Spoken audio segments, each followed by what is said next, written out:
આપણી સાથે કીર્તિદાન ગઢવી જોડાઈ ગયા છે. કીર્તિદાન ન્યૂઝ રૂમમાં આપનું સ્વાગત છે. ધન્યવાદ. ભીખુદાનભાઈ ગઢવીની જાહેરાત કે જી હવે ડાયરા નહીં કરું, કઈ રીતે જુઓ છો?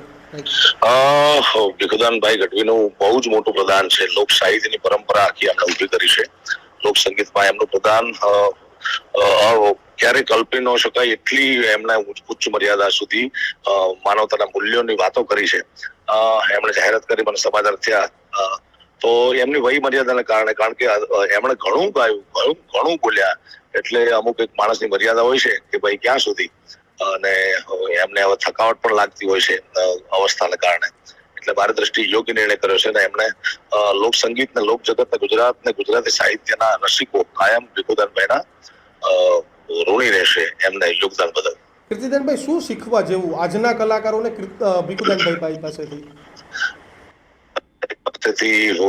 એક તો ટાઈમ ઝોનમાં રહેવાનું શીખવું જોઈએ.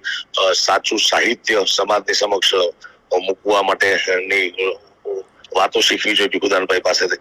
કારણ કે આજીવન આખી જિંદગી માણસે સાહિત્યની સેવા કરી છે, તો સાહિત્યને સમર્પિત રહેવું કઈ રીતે રહી શકાય એ ભીખુદાનભાઈ પાસેથી શીખવાનું છે. કેટલી ખોટ રહેશે ભાઈ?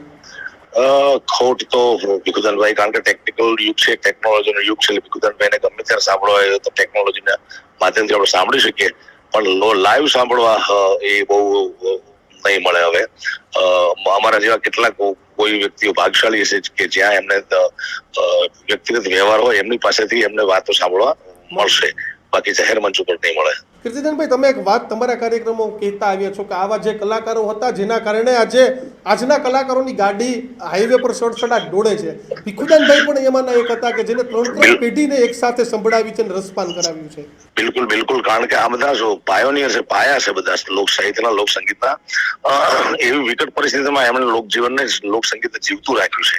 ત્યારે આજકાલ, કારણ કે એ સમયમાં એમણે કામ કર્યું છે જ્યારે એવા રોડ નતા, એવા રસ્તા નહોતા, એટલે જંગલ હોય, જંગલમાં રસ્તો જે પાડે એને ઘણી બધી મુશ્કેલીનો સામનો કરવો પડે. પછી અમારા માટે તો એ બધાએ હાઈવે બનાવી દીધા છે. એટલે અમારે તો ખાલી લોક સંગીતને જાળવી અને સંસ્કૃતિને જાળવી અને યોગ્ય પરફોર્મન્સ કરવાનું હોય છે. જ્યારે તકલીફ પડી છે એ આવા બધા પાયોનિયરને પડી છે.